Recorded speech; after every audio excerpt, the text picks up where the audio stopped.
Hi friends, मैं हूं doctor रश्मि जिंदल, आपकी डर्मेटोलॉजिस्ट। अगर आपने कभी बाल झड़ने के लिए इंटरनेट पे सर्च करी होगी तो एक नाम आपको बार बार सुनने को मिला होगा, जिसे हम कहते हैं मिनॉक्सिडिल। कुछ लोग इसे बाल उगाने वाली दवा कहते हैं, कुछ लोग कहते हैं कि इसका कोई फायदा नहीं होता।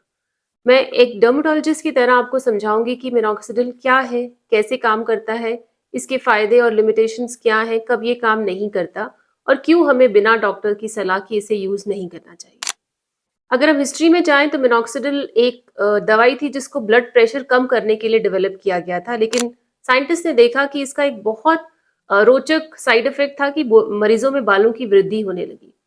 फिर इसको बाल झड़ने के उपचार के लिए विकसित किया गया और आज विश्व भर में ये सबसे उपयोग की जाने वाली हेयर ग्रोथ थेरेपीज में से एक है। कैसे ये काम करता है? मिनॉक्सिडिल हमारे हेयर के ग्रोथ फेज को इंक्रीज करता है। चाहे मेल्स में चाहे फीमेल्स में जो भी पैटर्न हेयर लॉस होता है, उसमें हेयर का ग्रोथ फेज छोटा हो जाता है, जिसकी वजह से हेयर का डायमीटर कम हो जाता है। मिनॉक्सिडिल इस ग्रोथ फेज को लंबा करता है, बालों की जड़ों में ब्लड प्रेशर को बढ़ाता है, छोटे फॉलिकल्स को एक्टिव करने में मदद करता है, जिससे जो नया बाल आता है वो अच्छा डायमीटर का होता है और बालों की डेंसिटी इंप्रूव होती है। पर सही तरीके से इसको लगाना बहुत जरूरी है, तभी मेल्स और फीमेल्स दोनों में ये फायदा करता है। एक बहुत कॉमन प्रॉब्लम जिसे लेकर पेशेंट बहुत बार हमारे पास आते हैं कि जैसे ही मिनॉक्सिडिल लगाना शुरू किया, हेयर झड़ना ज्यादा शुरू हो जाते हैं। तो इससे घबराने की जरूरत नहीं, ये एक नॉर्मल शेडिंग फेज है, क्योंकि पुराना और कमजोर बाल गिर जाता है और उसकी जगह एक मजबूत ज्यादा डायमीटर वाला बाल आता है, जिसका ग्रोथ साइकिल थोड़ा लॉन्ग होता है। कुछ लोगों में ये काम नहीं करता, इसके कुछ कारण हो सकते हैं। अगर हम ये चाहेंगे कि 1-2 महीने में ही इंप्रूवमेंट आ जाए तो वो गलत होगा। मिनॉक्सिडिल को काम करने के लिए कम से कम 3 से 6 महीने का टाइम लगता है। कुछ लोग इसे जल्दी छोड़ देते हैं तो हेयर फॉल वापस शुरू हो जाता है। अगर हम मिनॉक्सिडिल बिना कारण जाने लगाएं, अगर आपको आयरन डेफिशिएंसी है, हार्मोनल प्रॉब्लम है, थायराइड प्रॉब्लम है या कोई ऑटो इम्यून डिजीज है, तो हो सकता है मिनॉक्सिडिल आपको फायदा नहीं दे। एक और काम कॉमन कॉज होता है, अगर हम बहुत लेट स्टेज में इसको लगाएं, जब तक कि जड़ ऑलरेडी खत्म हो चुकी है। मिनॉक्सिडिल एग्जिस्टिंग जड़ को एक्टिवेट कर सकता है, उसे स्टिमुलेट कर सकता है, लेकिन नई जड़ पैदा नहीं कर सकता।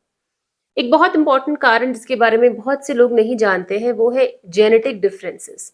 मिनॉक्सिडिल को हमारी बॉडी में जाकर एक्टिवेट होने के लिए एक एंजाइम की जरूरत होती है। इस एंजाइम की अमाउंट हर पेशेंट में डिफरेंट होती है। किसी पेशेंट में इसकी अमाउंट बहुत कम होती है, इसलिए उन पेशेंट्स में मिनॉक्सिडिल के प्रॉपर इफेक्ट नहीं आते हैं। ऐसा नहीं है कि मिनॉक्सिडिल के साइड इफेक्ट नहीं है, कुछ लोगों को इसके साइड इफेक्ट्स भी होते हैं। मोस्ट कॉमन साइड इफेक्ट्स में स्कैल्प इरिटेशन आती है, स्कैल्प में खुजली हो सकती है, रेडनेस हो सकती है, जलन हो सकती है और रूखापन आ सकता है। डैंड्रफ लाइक फ्लेकिंग बहुत कॉमन साइड इफेक्ट है मिनॉक्सिडिल का, जिसका मेन कारण मिनॉक्सिडिल की फॉर्मुलेशन में मौजूद अल्कोहल या प्रोपाइलिन ग्लाइकॉल है।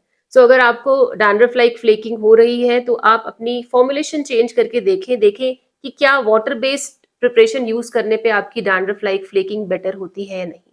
अगर हम इसे ठीक तरीके से नहीं लगाएंगे और माथे पर भी ये आ जाएगा तो फोरहेड पर भी अननेसेसरी बालों की ग्रोथ हो सकती है। रेयर केसेस में चक्कर आना, दिल की धड़कन तेज होना और सर और चेहरे पे सूजन आना भी हो सकता है। इसीलिए जरूरी है कि हम एक एक्सपर्ट एडवाइस और एक एक्सपर्ट गाइडेंस के अंदर ही मिनॉक्सिडिल को यूज करें। सोशल मीडिया पर मैंने बहुत देखा है कि लोग अक्सर एक दूसरे को मिनॉक्सिडिल यूज करने की सलाह देते हैं, लेकिन बाल झड़ना एक बीमारी नहीं, उसके एक बहुत अलग अलग बीमारियों का लक्षण हो सकता है। सो अगर हम उसको आइडेंटिफाई नहीं करेंगे, अंडरलाइंग कॉज को, तो हम सही ट्रीटमेंट नहीं कर सकेंगे। जरूरी नहीं कि हर पेशेंट में मिनॉक्सिडिल हेयर फॉल के लिए बेनिफिट हो। दूसरी बात, कभी कभी हमें डिफरेंट कॉन्सेंट्रेशन एडवाइस करनी पड़ती हैं पेशेंट को। मेल्स एंड फीमेल्स में हम डिफरेंट प्रोटोकॉल यूज करते हैं और बाकी थेरेपीज के साथ मिनॉक्सिडिल को कंबाइन भी किया जाता है। सो इस सब सिचुएशन में एक एक्सपर्ट डर्मेटोलॉजिस्ट ही आपको पर्सनलाइज ट्रीटमेंट प्लान एडवाइस कर सकते हैं। एक और इम्पॉर्टेंट बात, मिनॉक्सिडिल बालों की जड़ों को मदद तो करता है, लेकिन ये आपकी जेनेटिक टेंडेंसी, आपकी हेयर फॉल की टेंडेंसी को खत्म नहीं कर सकता। सो इसे लॉन्ग टाइम तक लगाना बहुत जरूरी है। सो बालों का इलाज केवल दवा लगाने से नहीं, बल्कि बालों के कारण समझने से शुरू होता है। So if you also have problem of hair fall, you can consult us online as well as offline. और अगर आपके कुछ सवाल है तो आप हमें कमेंट सेक्शन में भी लिख सकते हैं। अगर आप या आपका कोई जानने वाला हेयर फॉल से ग्रसित है तो ज़रूर उनको ये वीडियो शेयर करें और हमारे चैनल को लाइक एंड सब्सक्राइब करना नहीं भूलिए। Thank you.